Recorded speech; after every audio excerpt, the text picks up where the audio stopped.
Welcome in, everybody, to another episode of the Strength for Your Purpose podcast. Hope you all have had a fantastic week. I know that I have.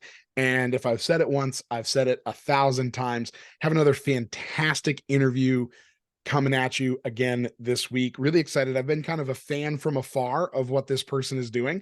So really excited to dive a little deeper into a conversation about what she's all about, what she's helping people with, how she's helping people, and bring that information to you all out there. So I am so pleased to be joined today by Elizabeth Hamilton-Guarino, who is the founder of the Best Ever You Network and co-founder of Compliance 4. Through these companies, she has helped individuals and organizations around the world be their best and achieve world-class excellence with gratitude-based behavior and belief systems. She is one of America's foremost personal and corporate development consultants, specializing in mindset, strategy, leadership, and taking action. Elizabeth is also the author of the award-winning personal development book, PERCOLATE, Let Your Best Self Filter Through. I love that title.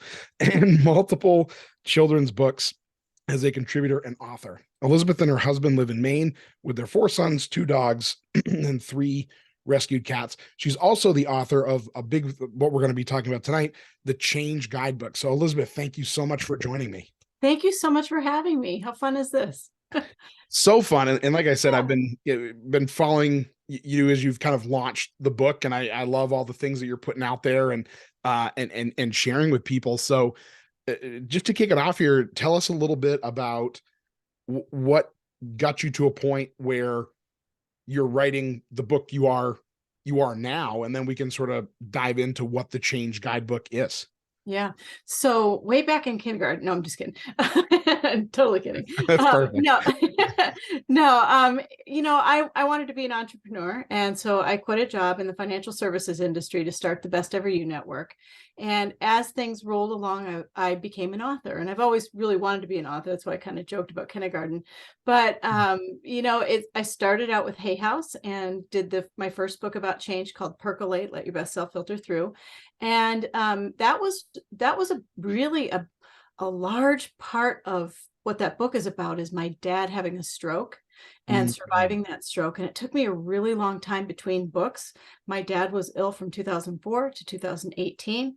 Wow. I didn't write another book until 2020. So it shows you, and so we were navigating a lot of change ourselves. And so the second book is also about change and navigating it, especially when it's changes that you just don't want. Yeah. I was good without that. Those My are dad was too. Yeah, those are the changes that you don't want to make, right? So it's hard to sometimes, maybe always be putting the one foot in front of the other in a way that's actually going to get you through the change without just doing it to do it, right? Yeah, and you just said something too, when my father passed away, and we knew it was coming, so it wasn't a shock or anything like that. But he told me, I said, "How am I going to do this without you? Because you're such a big part of Best Ever You in my books." And he said, "You're going to put one paw in front of the other and keep going," because I love cats and dogs and all this stuff. So it was really cute. And but it took me a while. It took me some regrouping of my own to, and that's what happens when you have a change like that, or even changes that you want to make intentionally throw you for a loop. So we're navigating. I think navigating is a good way to put it. And I was kind of learning about what you're doing with the Change Guidebook and thinking about this interview here, and I was thinking one of the common themes that we've seen with a lot of guests on the podcast with what they do and how they help people is this idea of sort of needing a sometimes pretty major external force of some kind. And when I say force, I guess I don't mean something that's like forcing us in a direction of change, but sometimes someone or something outside of ourselves to really help us navigate and find the way that change needs to happen when it's something that's very personal to us that's changing. So talk to us maybe a little bit about that. I don't want to lead the witness too much here, but that's one of the first things that came to my mind is like, this is not the first time that we've talked about this, but the way you go about it with your 10 points of change in the book, kind of is a way to help us get to or Yes. get to and get through that change, even though it's very personal. There's an outside factor here that's kind of driving us through it. Yeah, I think let me make sure I answer this right, but I don't know if there's a right way to answer that actually, No, but I don't think so. I like to help people go from here to here to Mm, here all day long. Think mm, with your heart. The book is Align Your Heart, Truths, and Energy to mm, find success in all areas of your life. So I'm really big into those things. I think when you think with your heart, when you show up authentically, when you have those truths in motion, and then you take your energy and apply it mm, appropriately, you can pretty much do anything. And that's sometimes easier said than done. And so that's one of the reasons why I became a master life coach years and years ago now. mm, And I think that when we're looking to make changes, whether we ask for them or not, mm, what this book does, what the Change Guidebook does, is it helps you maneuver and navigate really, really well. I wanted this book to meet people right in that moment and mm, help them go forward. And so the book itself is a masterclass in change. mm, There's 10 points in there that help you go from here to there, from assessing the situation to as far as making an impact on other people if you want to, mm, once you master the topic or the change or whatever it is. So you can go anywhere with it. mm. But I did that. Does that answer your question?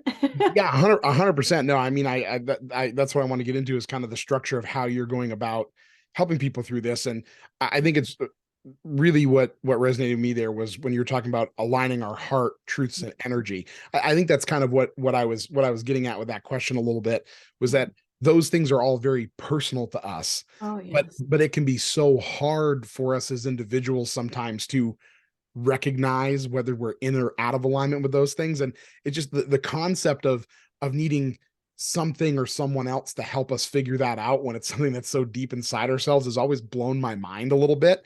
But I personally think, and I'd love to hear your take on this, it's almost because those things are too close to us, it's hard for us sometimes to tease out all of those things and Yeah. actually align them, because we can't always be as I don't want to put it in objective and subjective, because all of these things aren't necessarily like, No, they're not cut and black or dry. Yeah. white, this or that. Yeah. They're not cut or dry, right? So but it can be we can be blinded by some other aspects of those three areas that don't necessarily allow us to figure it out on our own, right? Yeah, and I think that I'm impressed when I have clients that are so genuinely vulnerable with me to Mm, share those, because you can't really help people unless you kind of go there and mm, really understand what's happening. And it's important, and that's why I say, align your truths, because if you're lying to yourself or lying to your coach or lying to your family or whatever it is, because sometimes it's really uncomfortable to show up authentically you and say what's really going on. And, in those moments, they make you vulnerable and they might make you feel shame or, all those negative, low vibration type things. And so what we want to do is help people shift from feeling that way to feeling better and a higher vibration of joy and happiness and love and value for themselves, self-confidence for themselves, mm. self-confidence in showing up authentically. All those things are so important. Yeah. And if you don't know how to do that, it can be really helpful to find a coach or find someone Mm, that maybe sees it in you more than you see it in you in that moment. I love yeah, self-love and self-worth all day long, self-love, self-worth, because that's where that confidence comes from. And that's really hard. Even we all have those moments of like, I've had moments with this book. I'm like, where's it going to go? yeah, You put it, and I think creatives have that a lot, whether it's I was just talking to somebody yesterday, whether it's an album you put out or a song or a painting or a picture or a book or whatever it is, sure. you don't know the life it's going to lead.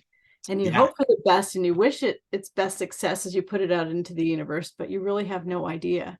And so sure. we rely on you. We rely on the people to help spread the word about the book. So I'm very grateful for being here. So Yeah. thank you. Wonderful. Well, I'm grateful for you taking the time to do this as well, because I've got all these thoughts and stuff I want to Yeah, talk about I did too. running through Cool. my It's a head great here. topic. But yeah, I like what you said. The vulnerability is really hard, and it also makes me think about the fact that we are all our own harshest critic. Oh So yeah. on top of issues with being vulnerable, some of which might come from external factors, that life experiences, things like that, the way others might openly talk about us or talk about who we are to us, but we then internalize all that and beat ourselves up over and over and over again, which certainly plays into that quite a bit, I think. Yeah.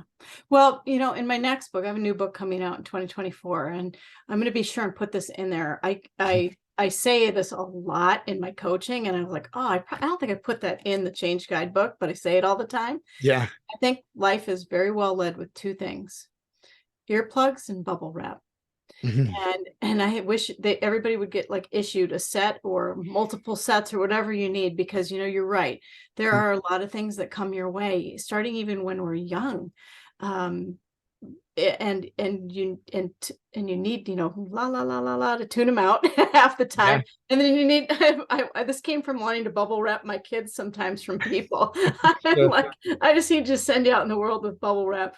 Or when Yeah. my oldest son played football, I'm like, I need a big roll of bubble wrap to get through this. Sure. But so there's all sorts of ways that people encounter us. Yeah. And it's where you go right here. I'm going to pull us right back to heart truths energy. It's your heart, your truths, your energy, your life. You're the CEO of it, or whatever C-suite name you want to have. Yeah. And what's really twisted in there and tied into what I teach are two things: rooting in gratitude, and then also really understanding that we're not entitled to time. Mm. Once you really grasp the concept that you're not entitled to time, it makes you kind of go, oh, well, hang on a minute. What exactly am I doing with every single moment of my life? And it makes you kind of pull back a little bit, or amplify certain things or whatever, Yeah. to structure your life so that you really are very, very aware of time, because we are definitely not entitled to time. Mm. You're so right. You're so right. That I'm sitting here going, man, what can I do to I make a do it all bigger the time. I'm impact like, oh, with my time? Yeah. practice what I preach. Right. Sure. Yeah. No, that is some great perspective, because the idea of knowing that I love how you're framing this, how this guidebook works, whether it's a change you want to make and that you consciously want to make, Yeah. or whether it's something that just like smacks you in the face, right? Whether we want it or not, these things can work for you.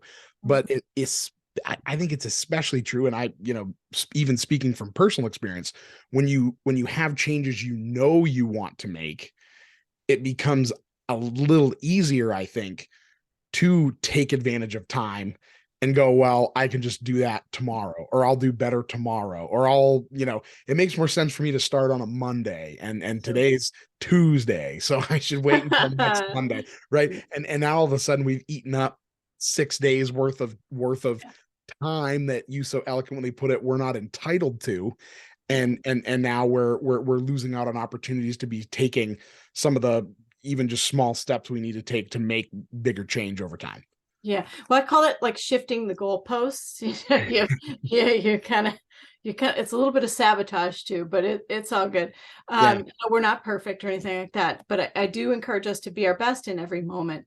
Mm, And how you do that, you might have to sit back and unlearn or learn, but you mentioned naysayers earlier, mm, people that you encounter, you might encounter naysayers a little bit more, with, you know, with decisiveness. Like, no, I don't need that. I'm aware of my time, and I'm rooted in gratitude, and I don't need that. mm. Thanks for your opinion, but my personal filtration system is kicking into gear, and I appreciate what I should do and what I could do and what I would do, but I'm good. I'm gonna Yeah. do what I want to do. So a little bit of that, but I can't even remember what you were saying. I got off on the personal filtration Yeah. system. No, But that was time, I just think time is so important. mm, And when you intentionally have a change that you want to make, mm, I think that one of the best, like what I teach in the book too, in addition to like this whole process, is one of the reasons why New Year's resolutions fail. And right now, people are like, well, that didn't work so well. Restart, it's March. yeah, Everybody does that. I sure. just about everybody's like, okay, I'm going to really do this for real in March. Mm. It's because we bite off so much. And instead, what we could do is to maybe take a little change. Like, for example, if you one of those people who's like, I'm going to be a new me and I'm going to lose 100 pounds by March 15th, and I'm going to do all this stuff Yeah. for New Year's. What you could do is just say, okay, instead of all these things, I'm going to drink way more water. I'm going to, half my weight in water every day or something like that in ounces. Mm. And I'm going to make this small change. I'm going to do this every day. Hold this change for 30 days. And at the end of the 30 days, I'm going to keep holding that change and introduce a second small change, like add a cup of vegetables. So now I have two changes working for me, water and vegetables. I hold both of those for 60 days. And at the 60-day mark, I introduce a third change. I'm going to walk for 20 minutes every day. So I have three relatively small little shifts in my life that I make. And at the end of 90 days, you've done all your water for 90 days, all your, and I think that's a really cool way to make change instead of all the upheaval that people do, trying to be somebody that they aren't. Yeah. The small steps and the small layers, all of which that connect to each other. That's a very powerful way to make change. That's something that I work on a lot with people I work with. There's things that I have them do on their own, because their care when they're on their own is probably more important than the couple hours a week they might be with me, and trying to attach some of what I'm asking them to do to things they already have to do, right? So which is pretty similar to what you're talking about, like layer things. Layer it on, but don't layer it on so much that it feels overwhelming. Just like a little tweak, just a slight shift that you can make, and that's still called a change. And it's a positive change. And sometimes those have like these incredible ripple, lasting, beautiful, transformative changes. You go, okay, well, I can handle a cup of vegetable, and notice you can handle a couple of vegetables every day is what I was saying. Sure. But notice I didn't take anything away.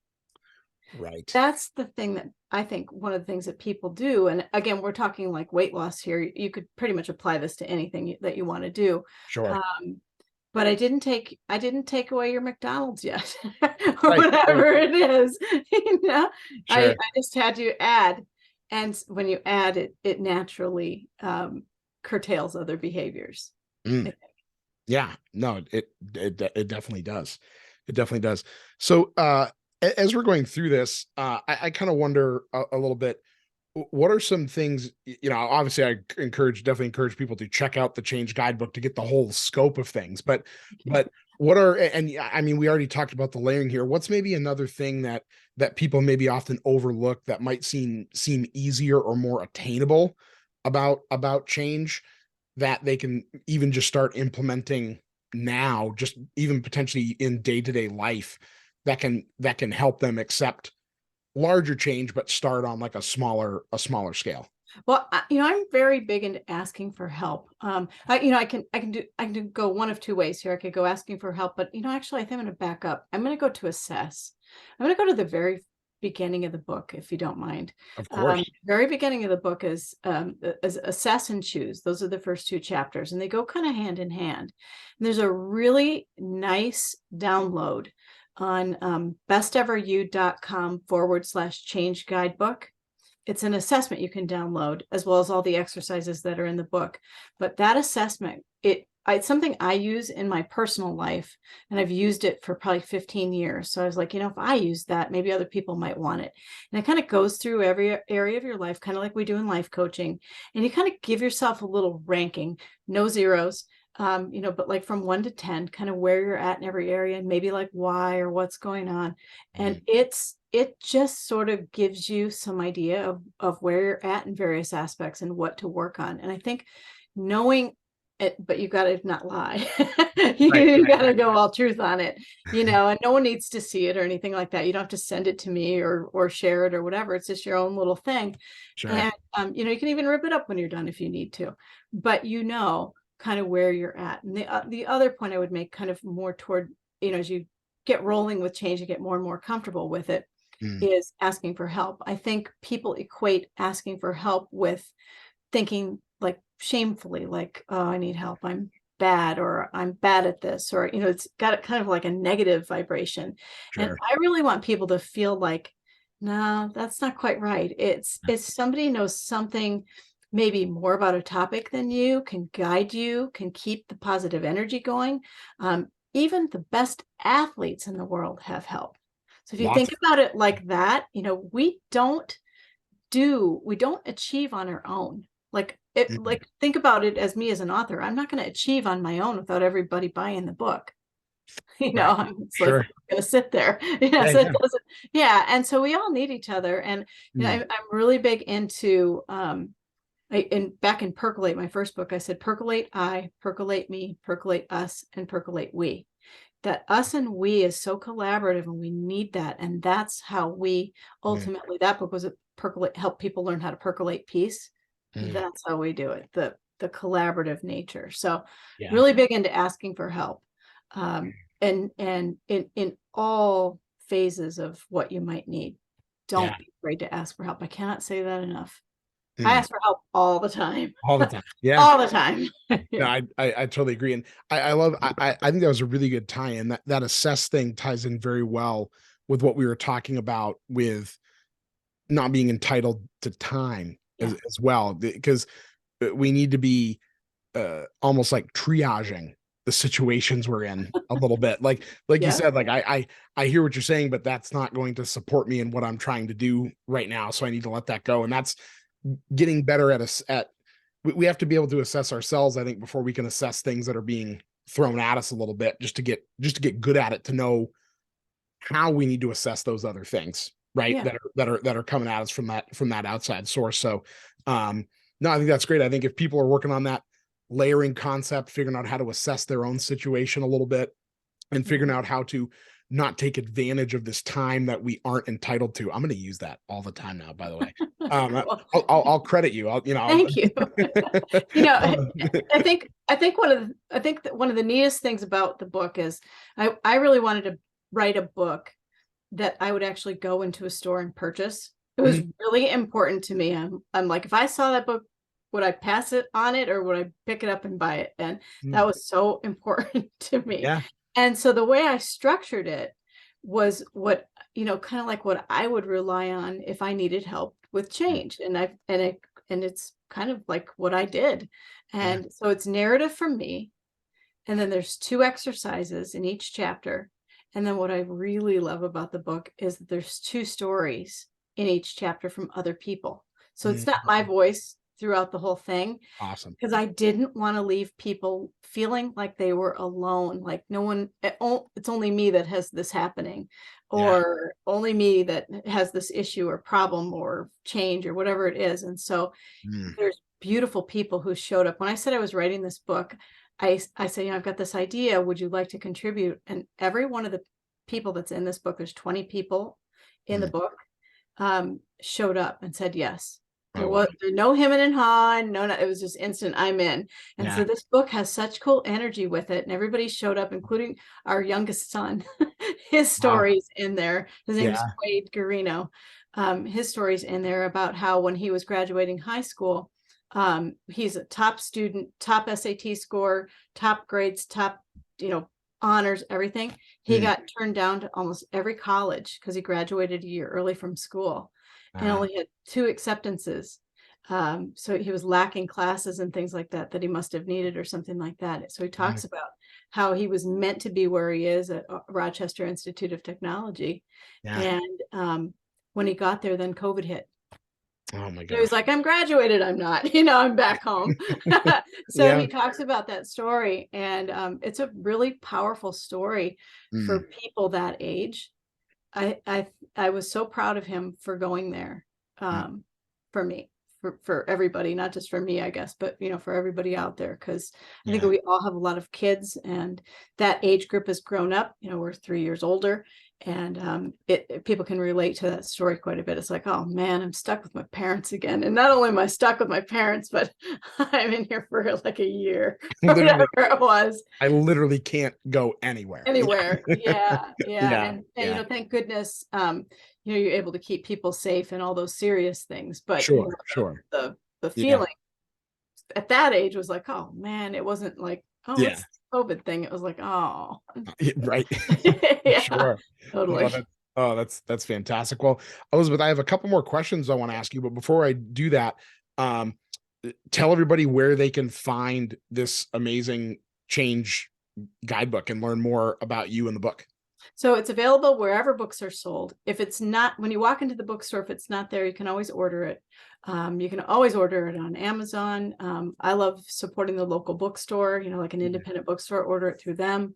It's an audiobook, it's a CD, it's a ebook, and a paperback book. So there's 4 different versions of it. I had a blast recording the audiobook. I had to audition for my own audiobook, Oh, but I got wow. selected. Yeah. Yeah. Nice. They don't say here's Elizabeth's voice either. They just pick whoever. Yeah. So I got to do that, and that was such good learning. I got to go onto the campus of it was near Harvard, Oh, wow. and record the audiobook, and that was a blast. So I love the audiobook. Yeah. But yeah, anywhere. And then the website is Change Guidebook, or besteveryou.com/Change Guidebook. So Wonderful. yeah. Awesome. Definitely encourage everyone to check that out. I've learned a lot of things from Elizabeth through all different channels that I've been following her on here. So definitely go check all that stuff out. I think this is fantastic stuff. And we'll have that info in the show notes here as well. So my last couple of questions here for you, Elizabeth. A couple of questions I like to ask all of the guests on the podcast. Okay. No pressure. Okay. There's no right or wrong answers here. Okay. What is your definition of strength? Oh boy. I think my definition of strength is happiness. Actually, the smile on your face, and how you go about your confidence, your own self, how you conduct yourself, authentically you, is strength to me. But I always think pretty much success, strength, all those kind of words are right here. The Yeah. smile on your face and how you really actually feel right here, Awesome. for real, is strength. I love that. That's great. I agree. Weightlifting in there too, but Sure. Yeah. It's so much more than that, though. It's so much more than that. yeah. And then the final question I have is, what is your true purpose in life? Oh, I think I've had this purpose the whole time I've been here, born, everything is to help other people. Yeah. I think I've always just been a human being I really strongly believe that when I encounter you, I want us to each be our best. And that's about it. Yeah. I encounter you, I want us to know each other and each be our best as a result of knowing each other. And I've met people and bumped into them the wrong way, and we're both licking wounds and all those things. And, I've Sure. apologized and things, not everything's perfect, but in general, if you can meet people with a sense of grace, elegance, compassion, collaboration, kindness, all those things that are so important to slow down, pause, and truly pay attention to who's around you. Mm. And slow yourself down. Everybody's real busy, but if you slow down and pay attention, that helps a lot. And I think that's super important. Yeah.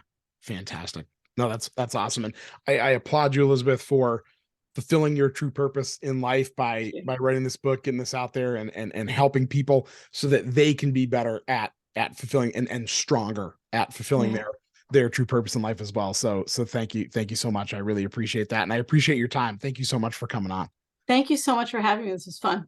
Of course. Awesome. Likewise. Everybody go check it out. The Change Guidebook by Elizabeth Hamilton-Guarino, wherever you can get your books. And I love what you said. Go support your local bookstore. Jeff, there it is. Jeff Bezos has enough of your money already. Go get this book from your local bookstore. Thank you again, Elizabeth. Thank you, everyone out there watching, listening. This has been another episode of the Strength for Your Purpose podcast. And until next time, go make it a great week.